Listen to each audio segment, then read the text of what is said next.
Right. Good morning or afternoon, whatever the case may be. This is going to be uh, the not the next to last slideshow, and let's go with purple. So we're going to look at product calculations. Next week we'll look at limiting reagents. What all this is going to lead to. But first, we got this a method I want you guys to learn on how to figure out the mass of everything, of what we have in a reaction. So what we have is that we have this simple equation: iron oxide Fe2O3 plus beryllium aluminum, and with a little bit of heat gives iron oxide, aluminum oxide plus iron.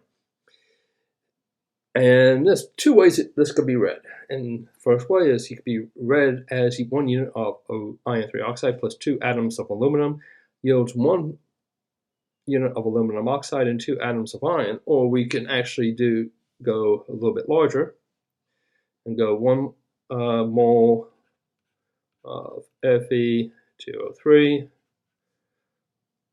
plus 2 moles of aluminum yields equals, and we'll end up with, for the yarrow, 1 unit of aluminum oxide, Al2O3, plus 2 moles of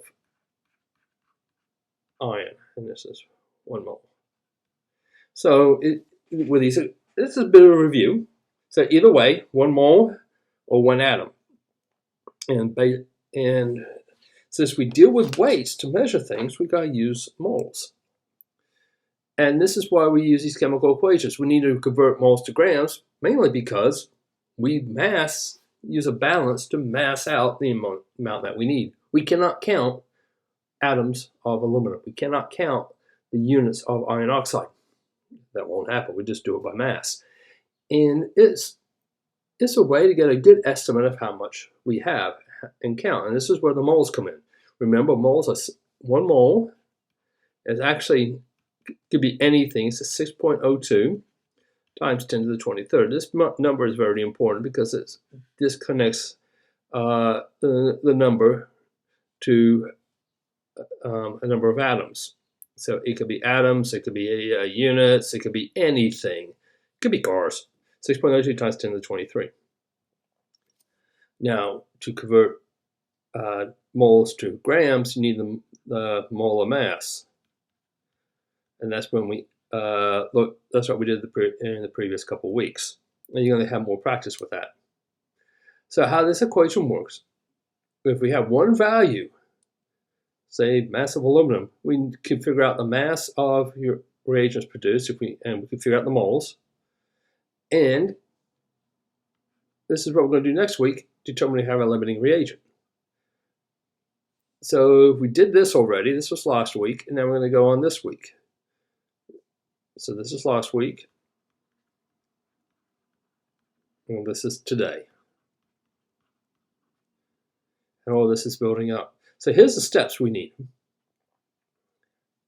Convert grams of our reagent, or whatever we have. It could be reagent, if we're looking for the mass of products, or if we know how much product we're going to make, we can go backwards if we've got the mass of reagent. So convert the grams to moles. Then you convert moles of A to moles of B. Then convert the moles of B to grams. You need to determine the molecular weight and know the molar ratios to answer this problem. And this is what we were doing the past couple of weeks. So let's go to this equation. We have N2 plus 3H2 goes to 2 NH3. And we're going to start off with 0.6 moles of N2. So we're going to ease up, and we're giving you moles already. And some problems you may have moles, so you don't need to convert from grams to moles of our reagent. So we'll go to the next slide. N2 is equal to 0.6 moles.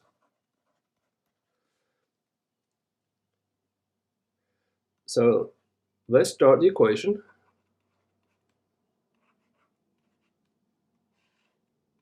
Here's the method. We can do it either one of 2 ways. We can use the railway track method, or you can use the parentheses. I tend to use parentheses because that's how I was trained. Either way, folks. Now what we need to do is convert we're looking for mass of product, which is NH3.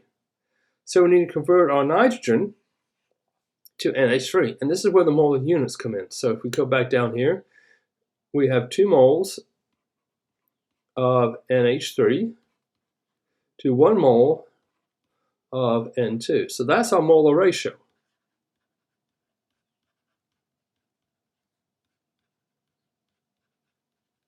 And you notice the moles of N2 will cancel, and what we have left is moles of NH3. Now we want we need the mass. That's what we're looking for. So down here we need the mass. So we need to have the molecular weight. So 1 mole of NH3 is going to equal some mass, something in grams of NH3. This is where the molar mass comes in. So this is a 3-step problem, or excuse me, 2-step problem. First step, second step.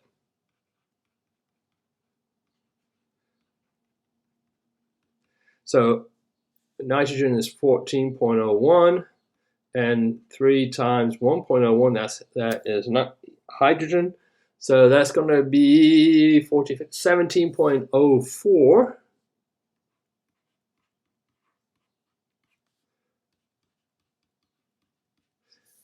For the mass of NH3.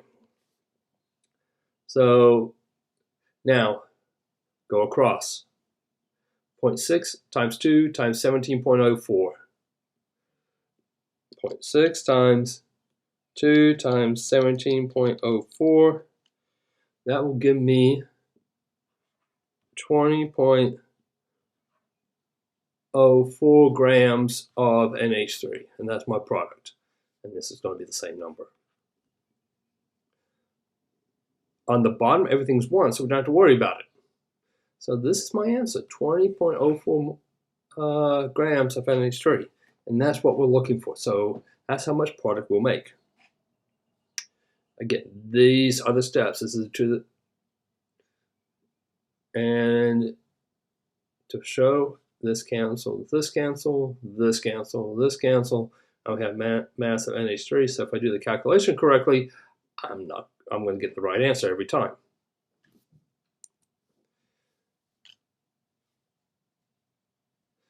Now let's do something different. I'm giving you grams of 5.4 grams of H2. We have a lot of this. We don't care about this, but we got this. We know this. So we're looking for how much of this we're going to make. Same type of problem.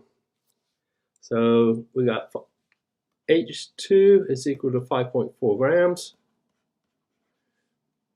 And we're looking for NH3, and that's going to be 17.04 grams per mole. So let's go ahead and start. So put what we have, 5.4 grams of H2. Now we want moles, so we need to convert this. So the molar mass of H2 is going to be 2.02 grams per mole.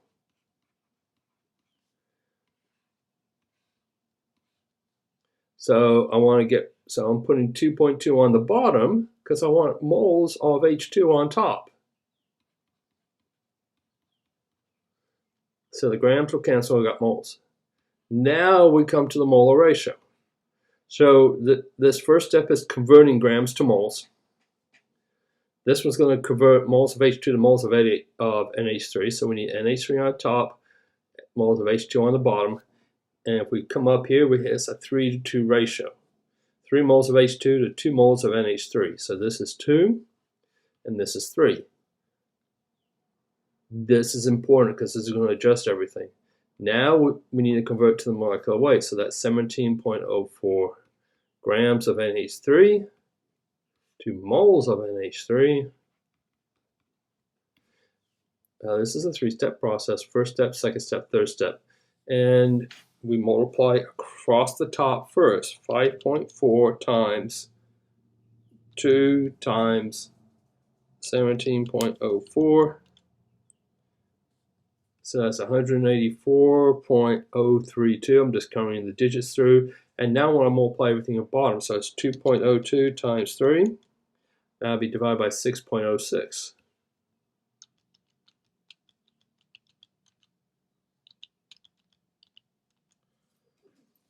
and you come up with a mass of 30.4 grams of NH3.